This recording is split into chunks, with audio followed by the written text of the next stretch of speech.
It's time to come out of hibernation, pull on your football shirt and abuse people for no reason. Football season is back.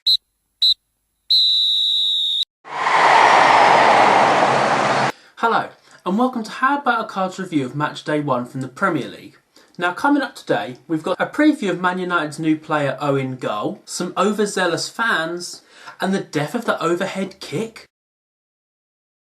Now today we start at Bournemouth, where, like all good fairy tales, things didn't go exactly according to plan.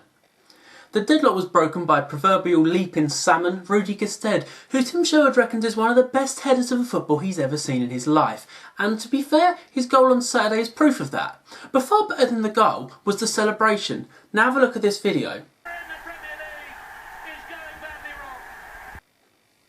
No, your eyes aren't deceiving you. That one Aston Villa fan gets a bit too excited and straight over the fence. And you know what, in fact, I think we're going to have one more look at that because that's probably the highlight of the weekend. Fellow New Boys Norwich also had a weekend to forget as they were beaten 3-1 at home by Alan Pardew's Crystal Palace. But the biggest talking point from that game is the overhead kick dead? As Cameron Jerome glances the ball over his head into the net, but it gets ruled out for a high foot. Is high foot going to get rid of overhead kicks? But, as I said, on a much brighter note from that game, there was more from our favourite football pair. Yes, it's the return of Cabaye and Pardew, the premier duo in football, taken over obviously from Sam Allardyce and Kevin Nolan. Now, the two of them have met up again at Crystal Palace, as we explored in one of the earlier episodes, and it reaped rewards, as Cabaye netted a late goal to just put some icing on top of the cake that was Crystal Palace's first game. Good going, Johan. Now, final newbies Watford actually gave a very good account of themselves on Saturday. As going 1-0 up early on, they were pegged back by a stunning Ross Barkley strike. Now, is it just me that thinks that lad is on a similar trajectory to Wayne Rooney, scoring great goals for Everton, maybe a move to a bigger team? However, the goal that followed for Watford to get back in the league showed more dummies than Madame Tu's swords, as Igalo put most of the Everton defence on their bottoms before putting it in the net. But an even rarer sight followed as Aruna Kone, yeah, do you remember him, the guy with the white hair? He actually scored a goal. I know, unbelievable, isn't it? To peg them back and take it 2-2 and probably save Roberto Martinez's blushes, as there's some pressure on him this year after a bit of a dodgy season last year. If they don't come in the top half this year, maybe it could be goodbye Roberto. A final point that I want to make about that game is that if you're a betting man, yeah, probably a good thing to bet on is who's going to be the next Watford manager, as we know that that place, Vicarage Road I mean, is a managerial graveyard. You know, if managers lasted from weeks to months, my bet is that by Christmas, Watford will have a new manager, so watch this space. Over to Saturday's early kickoff now, and Man United had new signing Owen goal to thank for their lead against Spurs, who they saw off 1-0 at Old Trafford. Now, I'm only joking, Owen Goal isn't actually a new signing, but he is the guise of Kyle Walker, who clinically finished past his own keeper to down his own side. Now, the game was probably less about who was on the pitch and more about who wasn't on the pitch, as we saw pictures of death row. Now, I don't literally mean death row, I just mean where Louis van Gaal's keeping all the keepers he doesn't want to use, as Victor Valdez, David De Gea and Andres Lindegaard were all sitting together in the stands, actually not looking that miffed. But does that tell us that the saga may finally be over? And similar to Gareth Bale a couple of years ago, David De Gea is going to jet off back to Spain and switch his rigid allegiances and sign for Real Madrid? I think it could tell us that. Now in Leicester we saw the return of the Tinkerman, as Claudio Ranieri, sporting some rather large glasses shall we say, came back to an absolutely rapturous 4-2 win. Now, credit in this game definitely goes to their winger Mahrez, who last season netted 4 goals and has already netted 2 this season. So brace next weekend, son, and you're done. You might as well head back to the beach because, you know, you've had a great season already. But on a serious note, they played some very nice football. But yet again, Sunderland were plagued by a defending that, frankly, was weaker than a serial killer pleading guilty in court because there was just no defending to be seen. This will cause a little bit of upset as Younes Kaboul had been brought into the team to kind of shore things up. But now Mauricio Pochettino must be laughing off the other side of his face because he too had an absolute howler and the team were actually saying that they want to avoid another 8-1 defeat. Well, that's not really the best way to go on the opening day of the season, to be trying to avoid a maul-in and not actually looking to beat your opponent. Now over at Stamford Bridge, and the champions didn't get off to the best of starts, being held 2-2 by Swansea. But the game's biggest talking point has now become the medics, who took the brunt of the attack in the aftermath, as Jose Mourinho refused to talk about the referees, because of them coming on the pitch to treat Eden Hazard when Chelsea were down to 10 men after losing their keeper. Now this of course took them down to 8 outfield players, and as an actual result of this, Eva Canero has now been banned from the bench in Chelsea games. Now this is quite a big step, as she's probably the most high profile woman in the Premier League, and she's now been banned from the bench. Jose, is that a sensible decision? Because you look a bit misogynistic. But no, on a serious note, away from misogyny, Mourinho does actually raise a very good point in this. Should players actually have to go off the pitch after receiving treatment? I mean, after all, if they've been cropped by someone, it's not really their fault that then that team is weakened, or if they're the free kick taker, they're not allowed to take it. So maybe actually, through his madness and ranting, he actually makes a very good point, and maybe the rules need to be changed. Fancy that, football rules actually need updating. Now to the actual game, and well, first mentions has to go to Thibaut Courtois, who's clearly been watching this guy, as his massive karate kick looked rather similar on that, as he downed Bafétimbi Gomez to give away a penalty that saw them draw 2-2.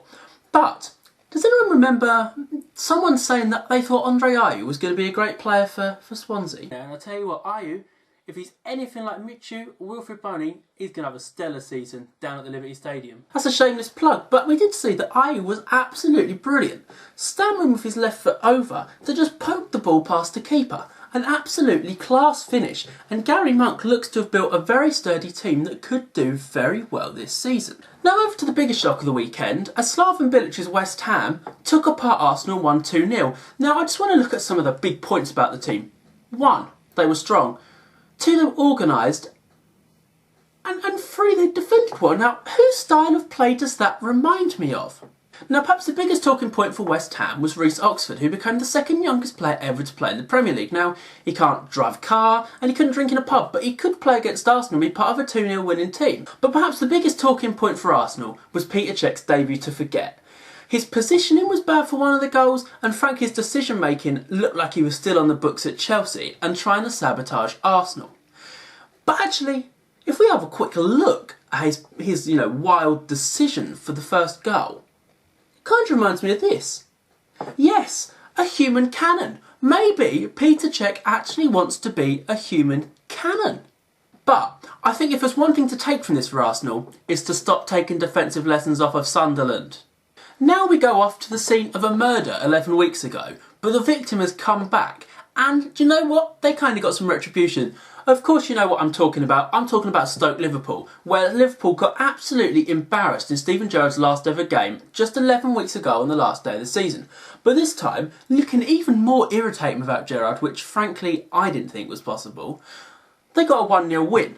But it does very much look like their saviour from last year, Philippe Coutinho, is going to have a massive role this season, as an absolute scorcher earned them the points. But the game at Stoke wasn't actually about Liverpool or Stoke really, it was about Hernan Shaqiri, who was actually in the crowd watching the game. Now Stoke had said he was just passing by, but does anyone really pass by Stoke on a Sunday afternoon? I don't think they do. So, we can take from that he's likely to sign for the club, and since we know he is very, very close to signing for him for a record fee of £12 million, which would be a coup that maybe only Harry Redknapp could pull off in the transfer window.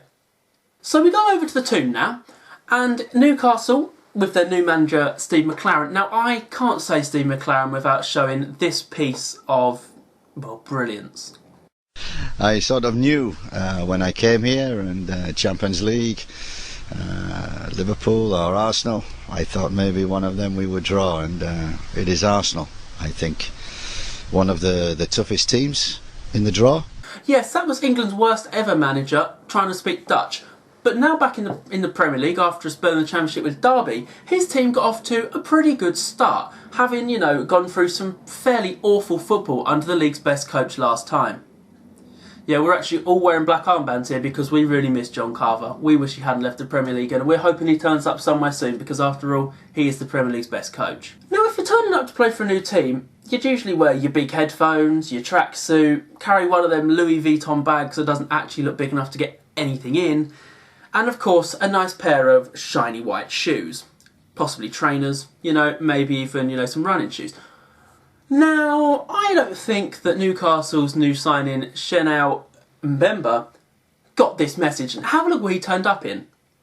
Yeah, that's a tuxedo. Now actually he looks more like he's about to be in a Bond film than play for Newcastle. It became a bit of a long afternoon though for Steve McClaren as Shane Long levelled the scores and took it to 2-2, as Ronald Koeman's men tried to emulate the great performances they put in last season.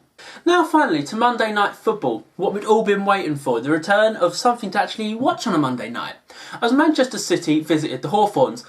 But can anybody who watched the game actually tell me if they saw West Brom for the first half? Because frankly, it was about as one-sided as a dodgy coin or old television or a line. Because frankly, they didn't turn up. And Tony Pulis even admitted he got his tactics wrong. Tony, what's going on? But the man who stole the show really, they didn't get him a birthday cake, and there was rife with rumours that he was off to Inter Milan to team up with his old boss Roberto Mancini. But Yaya Toure did the business big time against West Brom. Despite his first effort being stolen by miniature magician David Silva, his second one was a trademark thump of a drive, and frankly, it was unstoppable and was lucky it didn't go through the net. This was then followed up by a solid header in the second half by Vincent Kompany, who then practised his balance beam skills by standing on the advertisement boards in front of the City fans and taking the position. Manchester City were by far the best team this weekend, and with Chelsea and Arsenal dropping points, they really sent out a message to their rivals.